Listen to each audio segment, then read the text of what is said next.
Então vamos lá, vamos continuar falando a respeito do Mauro Cid. Agora a gente vai entrar um pouco mais a respeito do papel do Exército nessa tentativa de golpe aí. Olha só, agora eu tô usando como fonte aqui o jornal Metrópolis, que eles publicaram a seguinte matéria. Delação de Cid. Marinha teria concordado com o golpe, o Exército não. Então, olha só, a reunião que o então presidente Jair Bolsonaro teve no ano passado com a cúpula das Forças Armadas e seus ministros mais próximos não resultou em uma proposta de golpe de Estado, porque a ideia de intervenção militar não foi aceita por unanimidade. É o que teria relatado o tenente-coronel Mauro Cid, ex-ajudante de ordens de Bolsonaro, em delação à Polícia Federal. Eu não vou ler o resto da matéria aqui, porque a gente já colocou os pontos lá que o UOL separou, né? Então não tem por que ler novamente, mas acho que a gente pode entrar a respeito da participação das Forças Armadas nisso, né? Renan, assim, não faria sentido para as Forças Armadas entrarem nessa intentona golpista? Eu digo assim, não uma questão moral, claro, mas estrategicamente falando, por que você acha que eles não entraram nessa maluquice aí? São várias as razões. Primeira coisa, por que você vai se arriscar a participar de um processo extremamente desgastante quando você já vive numa mamatolândia? Começa assim, a vida tá muito boa pra você arrumar problema. Os mísseis, basicamente, o alto comando das Forças Armadas vive numa mamatolândia. E não é papo de tipo, os políticos, não. O alto comando do exército é uma vida boa. Uma eterna vida boa. É um jardim das delícias, tá? Segunda coisa, por que diabos eles se arriscariam por isso? Ou seja, arriscar perder a mamata, arriscar ser preso, porque golpes às vezes não dão certo e você termina preso. Arriscar ter um problema diplomático com os Estados Unidos ou com qualquer um. Ou seja, entrar no imponderável pelo Bolsonaro. Por que diabos eles correriam esse risco? Aí você poderia objetar. Não, tudo bem, eles podem usar o caso Bolsonaro como, vamos dizer, como mote, mas eles assumiriam. Quem assumiria? Eles já pararam pra pensar quem assumiria o poder? Porque esse é sempre o problema. Se eles dariam um golpe, quem assumiria o poder? Mas era sempre intervenção militar com Bolsonaro no poder. Então olha só a desgraça. Os caras iam arrumar briga com todo mundo. E aí arrumar briga depois com o próprio bolsonarismo. Então, na prática, o que foi proposto ali era uma coisa muito desvantajosa pros militares. Era um golpe com o Bolsonaro no poder. O cara ia fazer todo o trabalho sujo e o Bolsonaro ia ficar lá olhando. Lá nos Estados Unidos. Não cruzei as 4 linhas, foram eles. E aí eles se esperavam. E assim, na boa, ele ainda tinha isso, né? Ele ir pros Estados Unidos e voltar gloriosamente do exílio. Voltei, retornei, tá ok? Não valia a pena. Assim, qualquer um que fizesse o cálculo saberia que é uma coisa esdrúxula, estúpida. Então, a decisão racional que foi tomada, e eu não tô falando que foi uma decisão tomada baseada em valores republicanos. Pode ser que vários deles tivessem, vamos dizer, intuitos republicanos e não dar um golpe de Estado. Mas, assim, o cálculo racional, vamos supor que tivesse, assim, ganhou um sujeito 10 mil vezes pior que o Lula nas eleições. Que falou, eu vou ganhar a eleição e vou dar um golpe. Ganhou o cara do PCO, o Rui lá. Beleza. Mesmo assim, você teria que fazer um cálculo racional e dada a situação com o Bolsonaro, dada a situação que um golpe desses precisaria ter aqueles que assumiriam o poder, e eles não estavam tratando das coisas nesses termos, não faria nenhum sentido. Não fazia sentido algum a história. E esse é o problema de alguém que construiu um golpe, não com os militares, mas o golpe foi construído pelo grupo palaciano.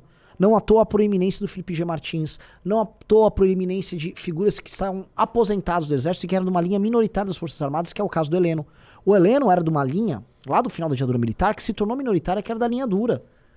O Heleno foi de uma turma que, quando o Golbery mandava, lá do meio pro fim dos anos 70, ele era da ala que perdeu pro Golbery. Então esses caras já eram minoritários lá naquela época. Não tinha uma história dele querer dar um golpe nos próprios militares pra colocar o presidente deles, né? Ele queria dar um golpe no... Exato, porque eles viram que ia ter redemocratização, eles não queriam devolver o governo pros civis. Então tem toda aquela história do atentado no Rio Centro. Eles estavam querendo criar um climão pra poder fazer uma última virada desesperada de jogo, que deu errado também. Então, o que o Bolsonaro tinha era uma arquitetura golpista palaciana, tocada por certas alas muito, muito bizarras, com restos do olavismo representados por Felipe G. Martins.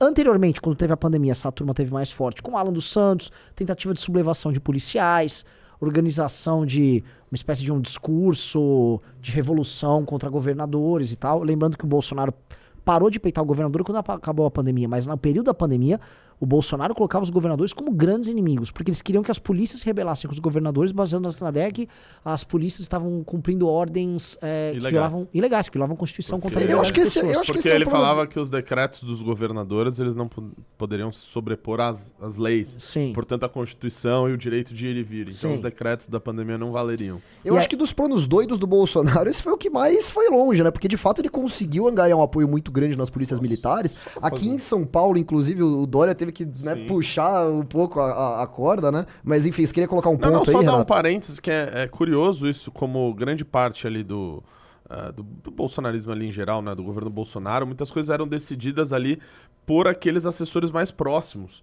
Então, você pega ali, por exemplo, na área da pandemia, ao invés... na época de se escutar o ministro da Saúde, que era o Henrique Mandetta, o Bolsonaro escutava o Arthur Weintraub, que foi o cara que levou a proposta da cloroquina para ele. No final ali do governo, ele escutava o Felipe G. Martins, enfim, o Mauro Cid, sei lá, os assessores mais próximos dele, e os ministérios acabavam ficando, assim, quase com uma função coadjuvante, assim, quando chegava algumas pautas principais, né? Ô, Guto, deixa eu te fazer uma pergunta. Eu acho bem preocupante, assim, né, que a gente esteja à mercê desses interesses dos militares, né? Foi basicamente uma sorte aí que uma sorte, não má sorte, tá? Pelo amor de Deus. Foi sorte que o exército não quis participar dessa intentona golpista aí, né? Você concorda que foi por cálculo, que eles viram que eles não iam ganhar muitas coisas?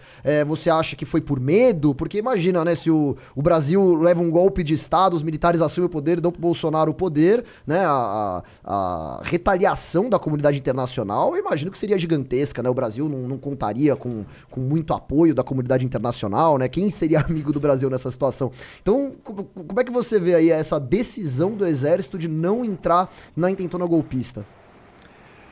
Lucas, eu acho que é um tremendo absurdo, né? O Renan colocou muito bem, é algo que não foi elaborado por militares, os militares não queriam participar dessa intentona golpista esdrúxula, né? Que foi proposta pelo baixo escalão ali, pelo bolsonarismo, na verdade, né? Mas o que eu queria focar, e até pedindo licença para divergir um pouco nessa situação do foco, né, dessa questão do golpe, de focar no eleitor do Bolsonaro, né? A gente tende a colocar os eleitores do Bolsonaro todos num pacote dos golpistas, e não é bem isso.